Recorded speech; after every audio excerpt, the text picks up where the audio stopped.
Bryce wondered if there were any other good-looking men around he could ogle.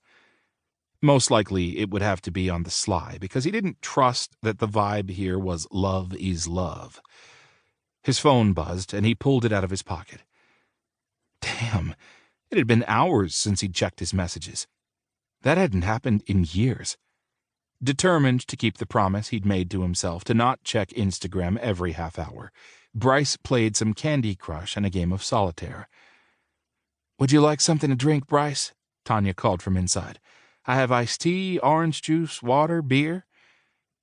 "Ice water would be great, thank you." When Tanya set the glass next to him, Bryce decided she'd be the perfect conduit for gathering information on Matty. "You run the B&B with Matty? How did that happen?" "Well, his mother and grandma used to do the cooking and work with the guests while Matty and his dad did all the outdoor work. Earl kept the house running smoothly. He was handy with plumbing and such.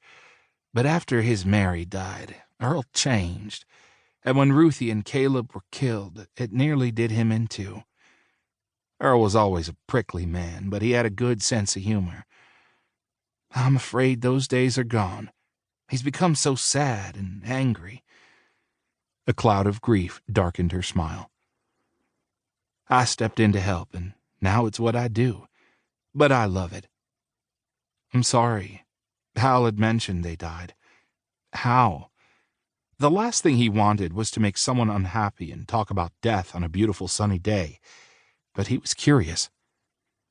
"They were hit by a car." Bryce gulped the cold water. "That's awful." "It was. Poor Matty's borne the brunt of it all. He and his parents were so close." She wiped her eyes. "But he managed to soldier on and kept the place running because it was his family's dream." "And you were there to help, even though you didn't have to." She gave him an odd look. "Of course I did. We're like family, and that's what we do for each other. Ruthie and I grew up together and were as close as sisters. Matty's like my own son, and he and my daughter Emma are best friends." She smiled. "I'd better get back to the kitchen. Wouldn't want the cake to burn." The screen door slammed behind her, and Bryce stared out over the field. He hadn't meant to get involved in Matty's life, but it was a sad story, and he wondered if Matty really wanted to be stuck out here or if he had dreams of his own. Another notification buzzed on his phone, and he checked it out. It was a DM from some random guy holding his dick. "Wanna fuck me? I'm ready." Disgusted, Bryce deleted it. Sitting here in this beautiful, unspoiled setting, it was obscene to see something like that.